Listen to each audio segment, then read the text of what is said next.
اللہ اکبر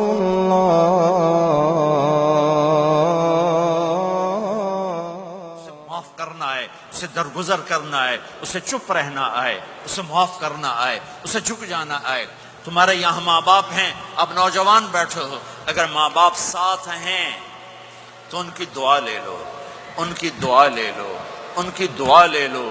ماں کی دعائیں تمہیں نبیوں کے ساتھ کھڑا کر دیں گی، باپ کی دعا تمہیں بڑے بڑے کتب ابدالوں کے ساتھ کھڑا کر دے گی۔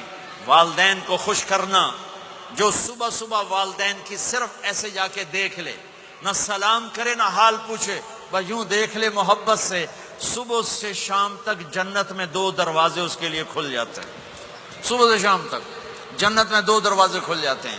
اگر آپ کے ماں باپ یہاں ساتھ ہیں تو اپنی جنت بنا لیں، ان کے مرنے سے پہلے پہلے اپنی جنت بنا لیں، ان کی دعا لے لیں۔ ہمارا ایک نوجوان ذمہ دار تھا، نہ نماز نہ روزہ نہ حج، کچھ بھی نہیں، اور غافل زندگی۔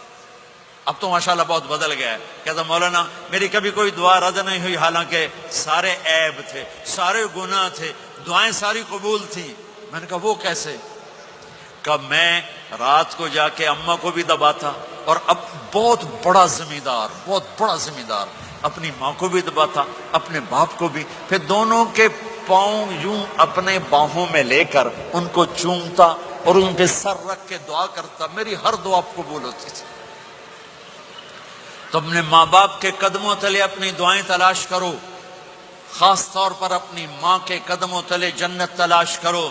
میرے نبی نے کہا ماں کے قدموں تلے جنت ہے۔ میرے نبی نے حضرت عمر سے کہا تیرے زمانے میں ایک شخص آئے گا، اویس،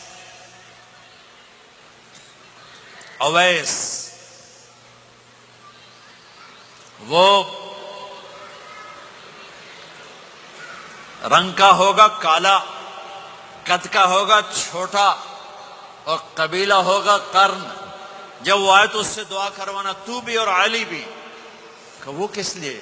کہ اویس نے ماں کی خدمت کر کے وہ مقام حاصل کیا ہے، جب ہاتھ اٹھاتا اللہ ہاتھ رد نہیں کرتا۔ عمر علی کو اویس کی دعا کی ضرورت نہیں تھی، ہمیں سکھانا تھا۔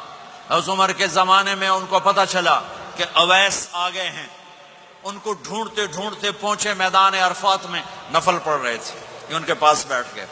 انہوں نے دیکھا 2 آدمی آ گئے، انہیں سلام پھیرا۔ حضرت عمر نے پوچھا کون ہو؟ کہ مزدور ہوں۔ کا نام کیا ہے؟ کہ اللہ کا بندہ۔ کہ ارے بھائی اپنا نام بتا جو تیری ماں نے رکھا ہے۔ کہ تم کون ہو؟ وہ پہلی دفعہ آئے تھے۔ تو حضرت علی نے کہا یہ امیر المومنین عمر ہیں، میں علی ہوں۔ پھر وہ ایسے کہا جی میں معافی چاہتا ہوں، میں آپ کو پہچانتا نہیں تھا۔ حضرت عمر نے کہا ہمارے لیے دعا کر۔ وہ رونے لگے، میں آپ کے لیے دعا کروں گا؟ کہا ہاں تو کر، کہ میرے نبی مجھے کہہ کر گئے تھے عمر عمر عمر، علی علی علی، کہ اویس سے دعا کروانا۔ کیوں؟ کہ ماں کی خدمت کر کے وہ مقام پایا ہے، جب ہاتھ اٹھاتے ہیں ہاتھ واپس خالی نہیں آتے۔ پھر ایک اور حدیث سنو، میرے نبی نے فرمایا جب لوگ جنت کو چلیں گے اور اویس بھی چلیں گے تو اللہ تعالیٰ فرمائیں گے باقی چلے جاؤ، اویس رک جائے۔ تو اویس کرنی کہیں گے یا اللہ مجھے کیوں روکا؟ تو اللہ کہیں گے پیچھے دیکھو۔ وہ پیچھے دیکھیں گے، جہنم میں لوگ کھڑے ہوں گے، اللہ فرمائیں گے تیری ماں کی خدمت، جہاد نہیں، نماز نہیں، روزہ نہیں، حج نہیں، زکوٰۃ نہیں، علم نہیں، ذکر نہیں، تبلیغ نہیں، تیری ماں کی خدمت۔ آج اس کا صلہ دیتا ہوں۔ یہ دوزخ والے کھڑے ہیں، جدھر جدھر تو اشارہ کرے گا تیری طفیل سب کو جنت میں ڈال دوں گا۔ اویس، اور یہ اویس کے ساتھ بشارت نہیں، جو ماؤں کو راضی کر کے مریں گے ان کے لیے یہی مقام ہے۔